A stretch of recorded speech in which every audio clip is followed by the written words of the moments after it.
Hey y'all, it's Kim again. So this will be video number 2 of the Jeffrey Epstein and Steve Bannon interview. Um, he's to me seems very nerdy. Just saying.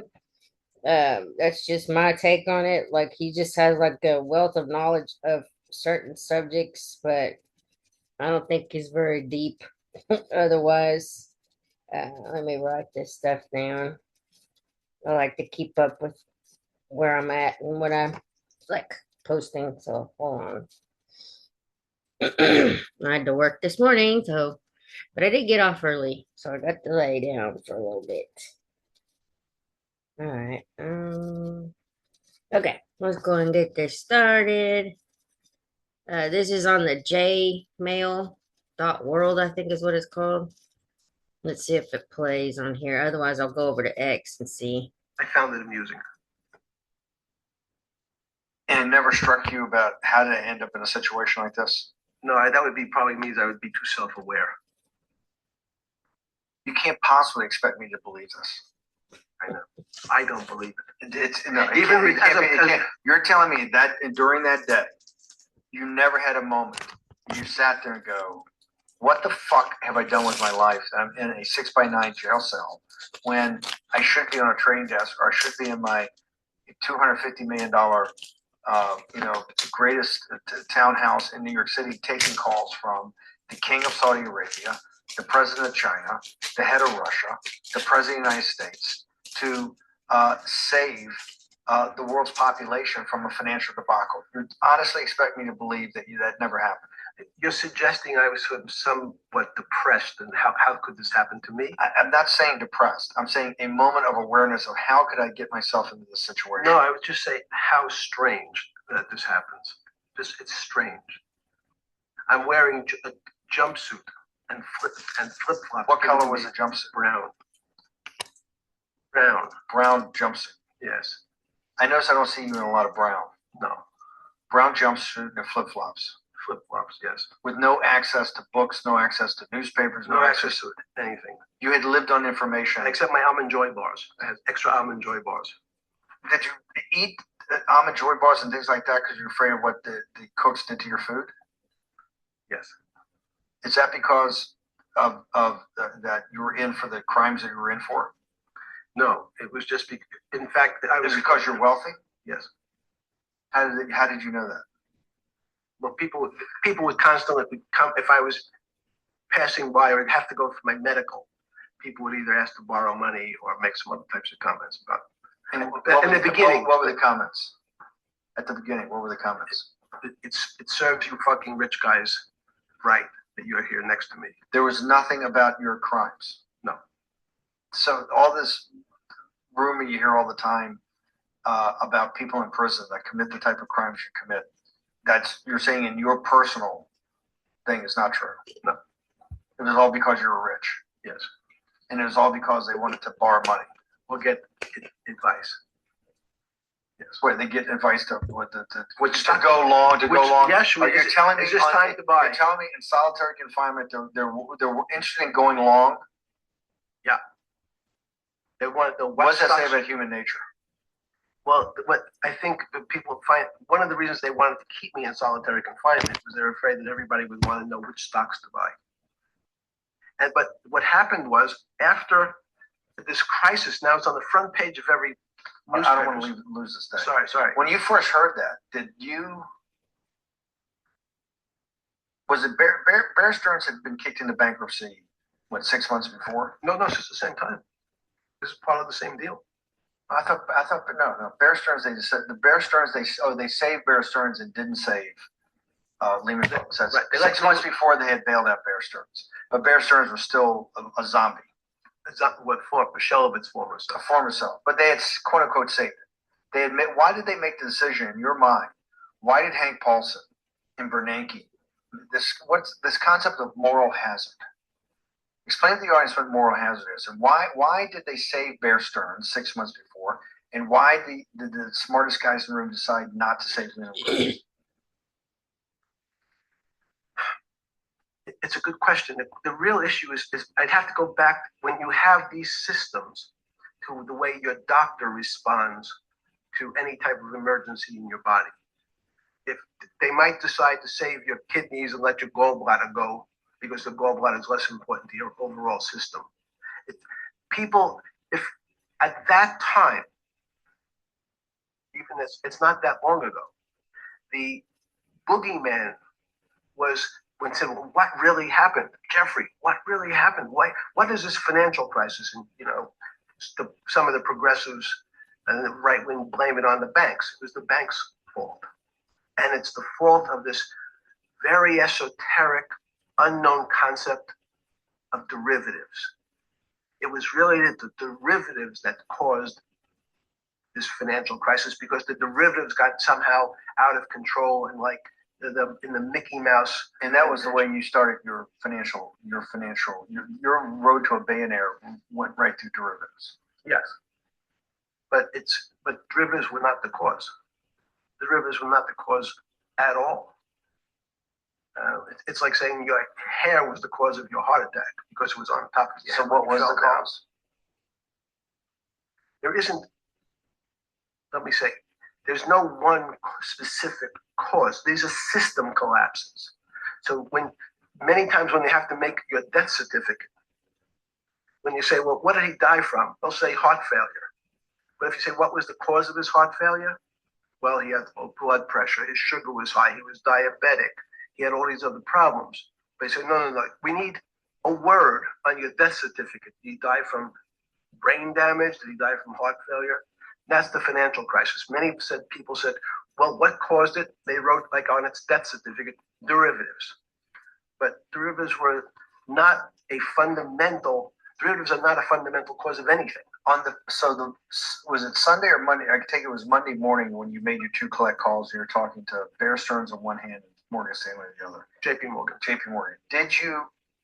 That was Monday morning. Did you, Jeffrey,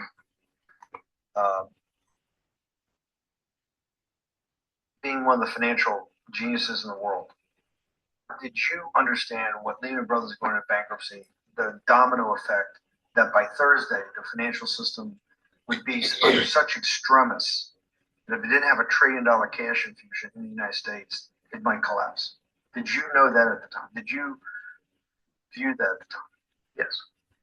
You did? Yeah. Why?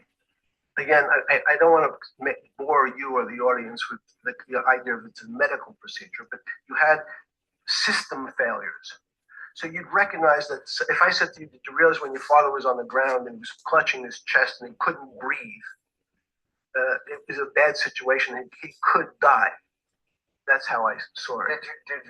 Did you immediately think about the commercial paper market? I mean, the mechanical triggers that actually you had to blow through these circuit boards. Did you know the circuits? Did you understand the circuits? Or did you have a concept of the circuits that were going to get blown through? Yes, but only because of an analogy to a body. And in fact, from my telephones against the wall with my little metal wires, because the next day I talked to another person in Washington about the issues of what I thought was happening. And I made the same discussion about they were at the Treasury Department? Yes. So in a 6x9 cell in its phones were outside the cell. In Palm Beach County, California. West Palm Beach, Florida. West Palm Beach, Florida. That's what you juice diet. West Palm Beach, Florida. West Palm Beach, Florida. West Palm Beach, Florida. You're making a call to Washington, D.C. to talk to some deputies, someone in Treasury. Someone in Treasury. Right.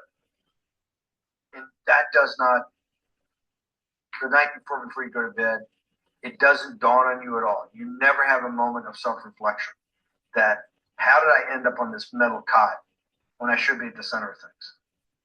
No, I had a telephone. So I said, I can talk. It makes no difference where I am. In fact, I'm still talking to the same person if I was at my home in Palm Beach.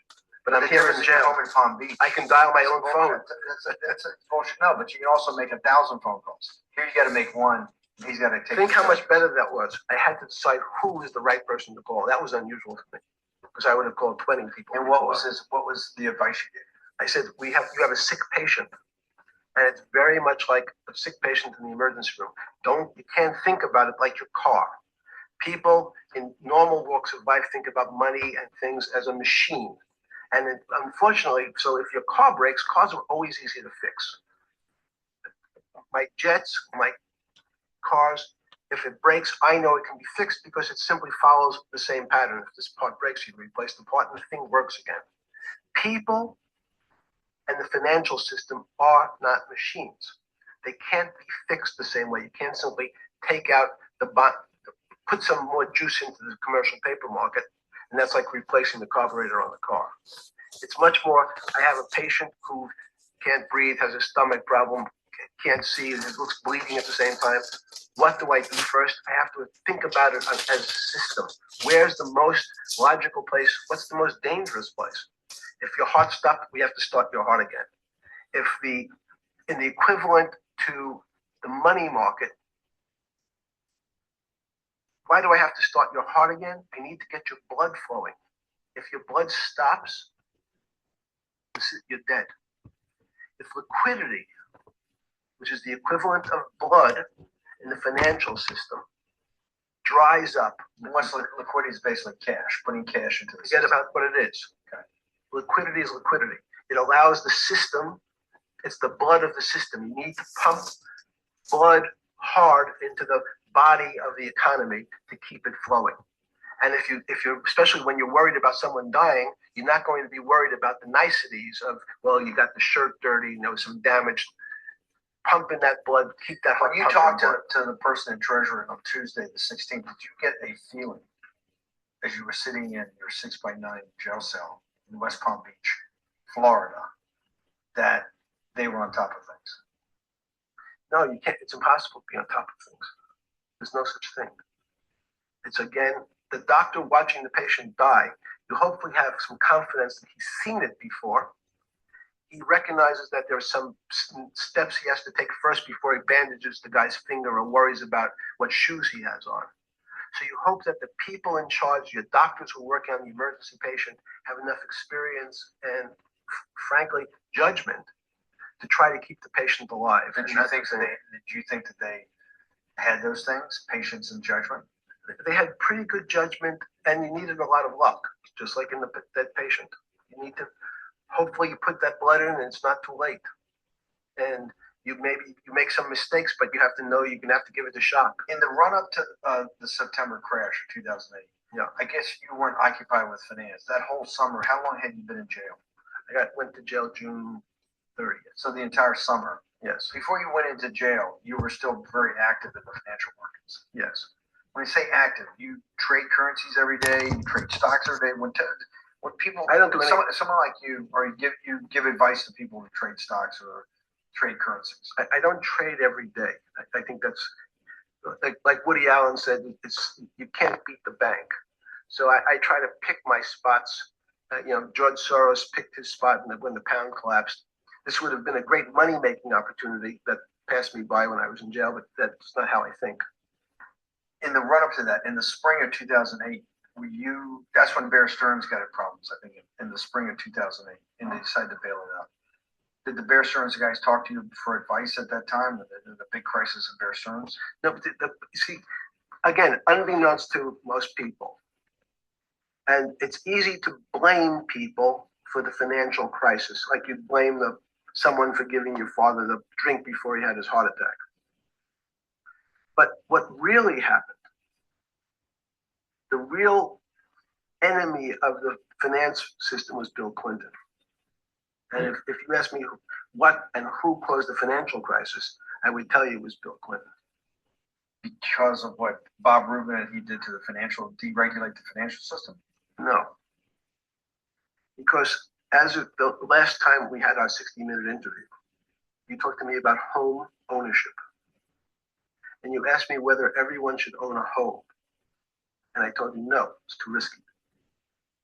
So the financial collapse of 2008 is because of hardworking African Americans, Hispanics, and whites who wanted to have an ownership stake in the society that all rests on their shoulders. They're the culprits. No, not at all. Okay. I didn't say they were the culprits. I was pretty clear it was Bill Clinton. Okay. And why was it Bill Clinton? Because Bill Clinton wanted to get votes from those people. And he sold them the idea that instead of renting in a house, and historically the values of houses have gone up, and he said, you guys in these local communities who haven't been able to afford a house before, I'm going to show you a way. I'm going to give you a way, because I'm sure I'll get your vote, that you can own a house, because I want your vote. So what we're going to do is I'm going to let you buy a house, Mr. Bannon, when you really, you're right on the border. Maybe you're not even on the border. Your credit is not good. Let's be honest. And it's not my fault. It's not Bill Clinton's fault. But whatever happens, at the moment your credit score or whatever it is, your credit's not good. Now, normally, you come to me and want to borrow money. I'm a bank. And I say, I'm sorry, Mr. Bannon, I can't lend you money because your credit score is not up to where it needs to be. Hopefully, if you work harder and clean up some of your problems, it will be. But no, what I say to you is, I'm going to figure out a way to lend you, not give you. I'm going to lend you money anyway, though you don't have a good credit score. And don't worry, I'm going to get rid of the term that you don't have bad credit. Bad credit sounds pejorative. You don't want to be a person. Sounds judgmental. Yes, sounds judgmental. So what we're going to do is we're going to call your credit situation subprime. Charge you more Nobody knows what interest. that means. Subprime. That means prime is good credit. Subprime is not good credit, less than good credit. So we'll call it something that people really won't follow. And we'll tell you what, we're going to have people lend you money, though you are a subprime borrower. And I will figure out some government agencies to guarantee your loan, though I don't think you're a good risk. So the banks say, no, no, no, we don't want, initially. The banks say, sorry, this is too risky, Mr. President, for us. We're in the business of managing risk. It's not our money. It's the hard-working people's money sitting in our bank. We can't lend to people whose credit is not prime. You're asking us to lend to people who are subprime. And he says, here's the key. If you don't, Mr. Bannon, I'm going to make sure the Justice Department charges you with discriminatory lending because you refuse to lend to my subprimers. Mm. In business terms, you should never lend to. But what we'll do is I'm going to form an agency called Fannie Mae and Ginnie Mae, just another agency names. They'll guarantee your loan. So don't. Just so y'all know, I had a banking experience. I worked for banks for about 12 years. So some of this, I was right in the middle of what they were going through in 2008. Our bank was actually taken over by like Wells Fargo. And so it's just, yes, some of this I do remember going through a lot of this training in this Home Mortgage Disclosure Act. And there's a bunch of different programs that they set up, something called a pick-a-pay mortgage, where you can pay just the interest every month, and then eventually you'll have like a balloon payment. But it was not a good situation ultimately, and that's why I think a lot of the banks collapsed. Just, I mean, some of this is just reminding me back to like 2008 and 9. And also, if you've ever seen the movie The Big Short, that kind of shows you what they were doing to get people into homes. They would do a ninja, that's what they call it, a ninja mortgage, no income and no job. And so people were getting into this housing market, and they were, like he's calling it, subprime. And then they usually charge them way more interest on the on the back end. But yeah, Worry. Anyway, Don't worry. You don't have to pay it back anymore. Even though and maybe you don't even have to work as hard anymore. That's probably a harsh statement, but these players, these two big firms, Fannie Mae, will guarantee the fact that that bank will receive its money. Now, the bank says, wow, best deal in history. I refused to lend to Mr. Bannon, but now he has the big brother, his Uncle Sam. He went to his Uncle Sam, and Uncle Sam says, I'm guaranteeing it. The bank says, I want everybody. Give me as many people as you can give me. Because Uncle Sam is the best credit in the world, not only that, but the United States government. We'll take it all. We'll take as much subprime as we can handle, because it's the best investment for the moment. It's a strange investment because it has politics that has inserted its way into the numbers. Politics doesn't belong in the markets. But now we're going to have, I want the votes. We'll make guarantees that you who can't get a house normally will be able to get a house from the bank. The bank says, this is the best deal in history. We will package 100, 300, 1,000 of you subprimers, and we'll sell it off to somebody else. And the whole system becomes mired in subprime mortgages. That's becomes the What do you mean mired? Is there too much supply? Is the supply demand problem? You get too much supply? No, it's a very good question. What does too much supply mean? Well, then you get to people, go back to your first question to me. Government leaders. Government leaders know if they're good, and they can do mathematics, they can balance their checkbooks. So certain people in Congress said, well, how do you value these subprime mortgages? The banks say, we've been valuing them the same way we've always valued them for the past 20 years. The accounting firms, there's something in this country called GAAP accounting, which is a standard type of accounting. And we account for them the same way we've always accounted for them. If we paid $1,000 for your mortgage last night, when we put it on our books today, we're going to say its value is $1,000. Makes sense. I paid for it less. What's its value? It's $1,000. That's what I paid for it last night. No. The Congress people said, that's not really a good answer, you know. That doesn't give us confidence that you know what you're doing. Because what happens if you have to sell it tomorrow morning? If something's happened and you have to sell it. Remember, there's kinds of stress tests. Would you be able to value it at what you paid for it the day before?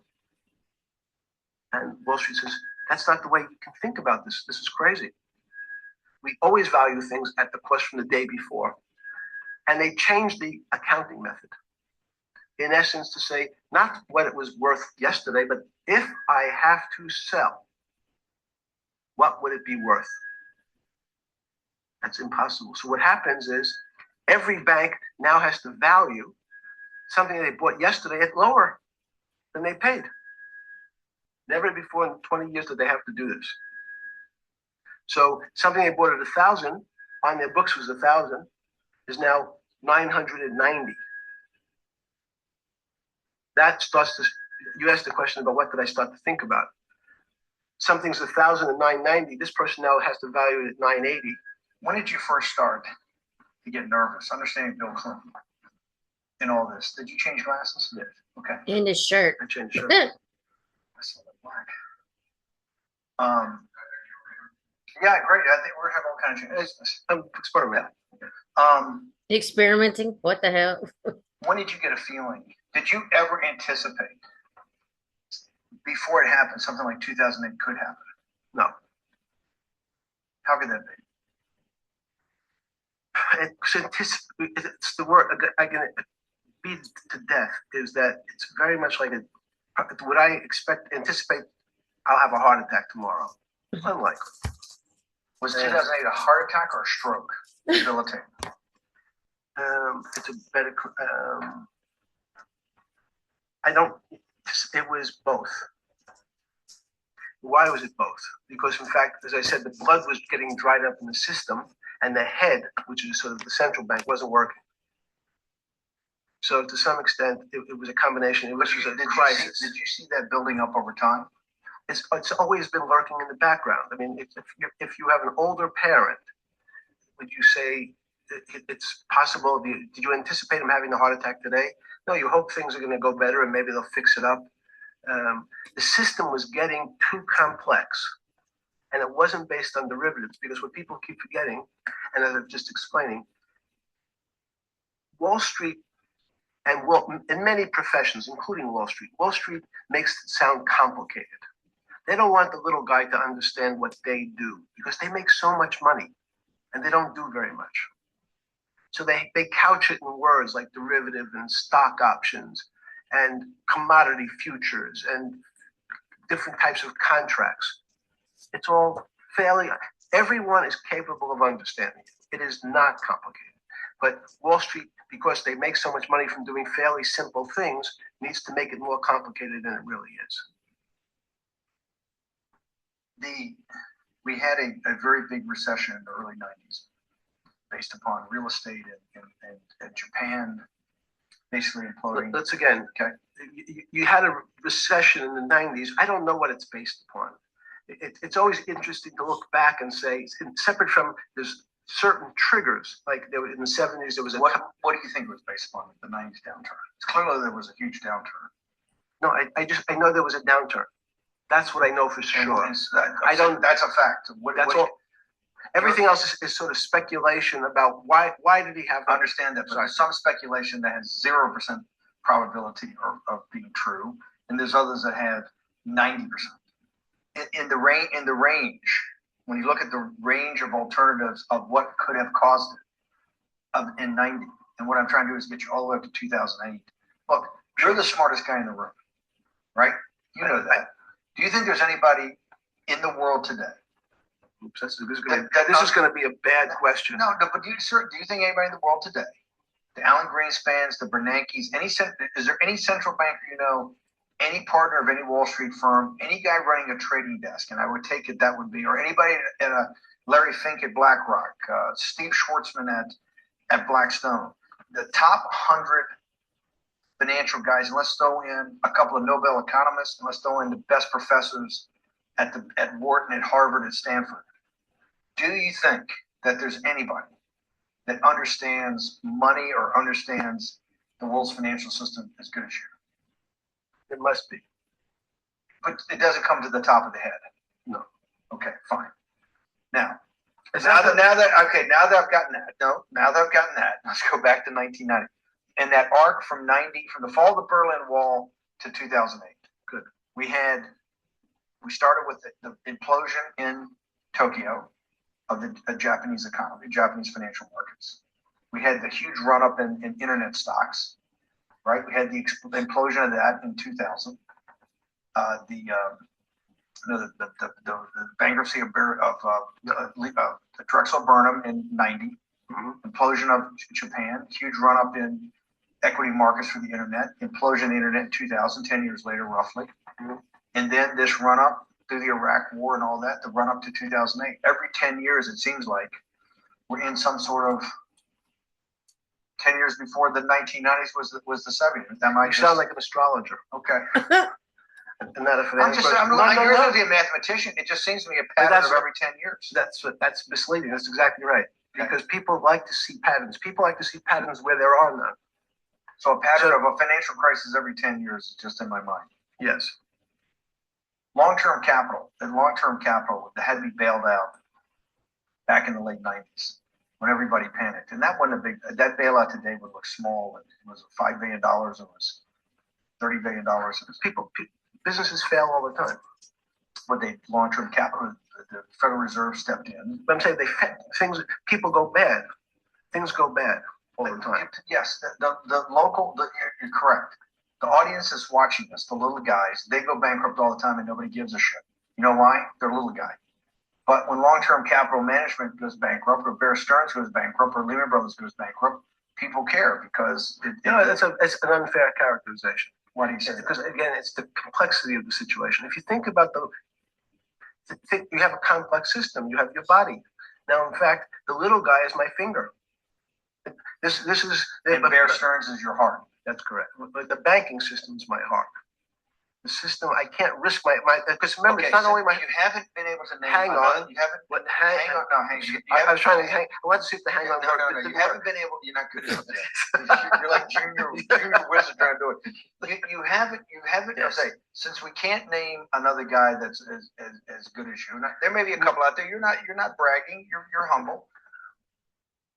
It had to be sometime. Please tell me there was some time before you went to jail and basically got cut off from daily information in the summer of 2008, that you started to get very nervous that this complex system, that something was deeply wrong.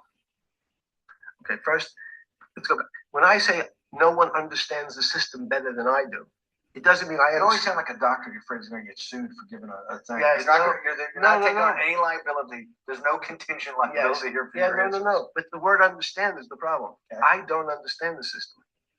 So I don't understand the financial system. Please stop. You cannot sit here and Yeah, tell me no. what we just went through. I'll go through again. The hedge fund managers, the money managers, the central bankers, the commercial bankers, the heads of the investment banks, the heads of all the trading desks, the top economists, and I'll throw in the business school lecturers at Stanford. Of all the top 200, 250, you can't name at the top of your head the guys are at least at your level. You have to understand it somewhat. No. Sorry. We all don't understand it. No one understands it. It's a miracle. A miracle. That's part of the problem. It's impossible to understand. That word understand simply means if this happens here, that will happen there. It's predictable. Understanding means it's predictable. It's not predictable. That's the problem. It's in complex systems, that was the fascination. Is there a way to tease out some level of predictability? So No, in fact, you would ask the question. It's a great question, which was it a stroke or a heart attack? Now, most people don't know that before they were going to have a stroke, they had a stroke. They just have a stroke. Do they understand why?